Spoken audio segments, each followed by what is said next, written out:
Okay तो भूल भुलैया 3 अब फाइनली थिएटर्स के अंदर रिलीज हो गई है, जिसे देखने के बाद जो मेरा ओपिनियन है वो मैं तुम्हें इन डिटेल बताने वाला हूँ इस वीडियो के अंदर। Starting of with the first point जो कि है इसके अंदर की स्टोरी, जो कि टेक्निकली अगर तुमने इसके ट्रेलर को देखा है तो तुम्हें काफी हद तक क्लियर होगी, पर जिसे नहीं पता उसे बता देता हूँ। कार्तिक आर्यन एज रू बाबा जो कि पार्ट 2 के अंदर देखने को मिला था, उसी को आगे कंटिन्यू करते हुए अपने बिजनेस को एक्सपेंड कर रहा है, जिसे बीच में उसे तृप्ति डिमरी मिलती है जो कि उसे एक ऑफर देती है विच he can't refuse.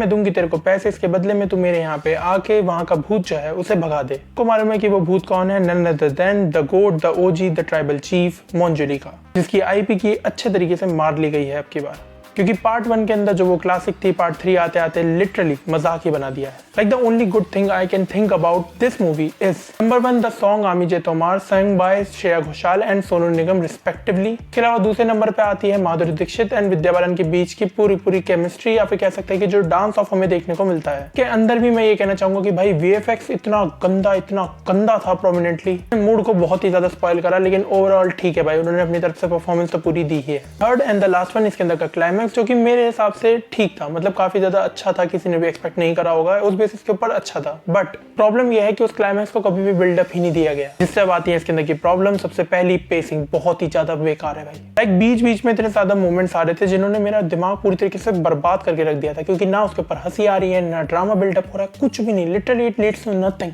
And more frustrating part तुम जानते हो क्या है? कि इन्होंने कॉमेडी एक्टर्स को लिया, लेकिन उनसे भी कॉमेडी नहीं हो पा रही। क्यों? क्योंकि सब्सटेंस ही नहीं है। चीज को ये एकदम गॉड लेवल पे लेके जा सकते थे, उसे बिल्कुल ही खत्म कर दिया, गाड़ दिया। इसके ऊपर मैं यही कहना चाहूंगा कि भाई इन्होंने बहुत ज्यादा ट्राई मारा कॉमेडी करने का, इनमें से 1-2 जगह वर्क कर भी गया होगा, जिसकी लोग तारीफ करते हुए तुम्हें दिखेंगे, लेकिन ओवरऑल ये काफी ज्यादा पैथेटिक रिप्रेजेंटेशन है। मैं ये नहीं कह रहा कि मैं कुछ जगह पे हंसा नहीं हूँ, मैं हंसा हूँ, लेकिन वही बात हो जाती है ना कि भाई इतने ज्यादा के बीच में बहुत ही कम मोमेंट्स ऐसे थे जिनके ऊपर हंसी आई, क्योंकि होना चाहिए था इसका एग्जैक्टली उल्टा। कुछ जगह हंसी ना आए, समझ में आता है, सब्जेक्टिविटी की बात है। ओवरऑल कॉमेडी बहुत ही ज्यादा डिसअपॉइंटिंग थी। हॉरर कभी एग्जिस्ट करता ही नहीं है, इस टाइप की लाइटिंग के ऊपर हॉरर नहीं होता, पहली बता दूं।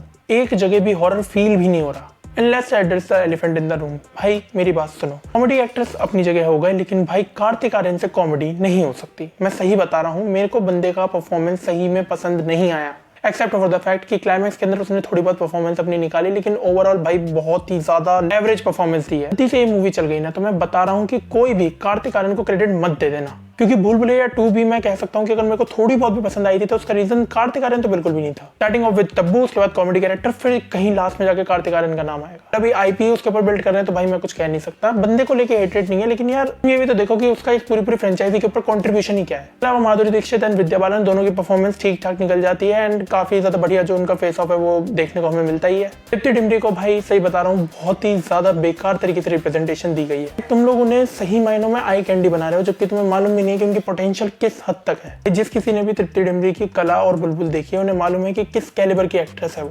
तुम लोग क्या करा रहे हो यार, मेरे समझ में भी नहीं आ रहा। ओवरऑल एज अ कंक्लूजन के तौर पे भूल भुलैया 3 मेरे को पर्सनली पसंद नहीं आई। हालांकि मेरे को सिंघम भी बहुत ही ज्यादा कुछ पसंद नहीं आई थी, लेकिन यार ये उससे भी ज्यादा बुरी है। कम से कम सिंघम तुम्हें एक लार्जर देन लाइफ सिनेमा, या फिर कह सकते हैं कि एक बहुत बड़ा कोलैबोरेशन तो तुम्हें दिखाती है। इनके पास ऑफर करने को लिटरली कुछ भी नहीं है। ओवरऑल एज अ कंक्लूजन के तौर पे भाई तुम्हें पैसे कहाँ पे लगाने हैं तुम्हारे ऊपर है। तुम्हारे पास 2 ऑप्शन है, between a mid movie and a mid movie. Choice is your, कहाँ पे जाना है तुम्हारी मर्जी हो। बाकी यही था मेरा ओपिनियन रिगार्डिंग। तुम्हारा क्या do let me know in the comment section below, and till then bye.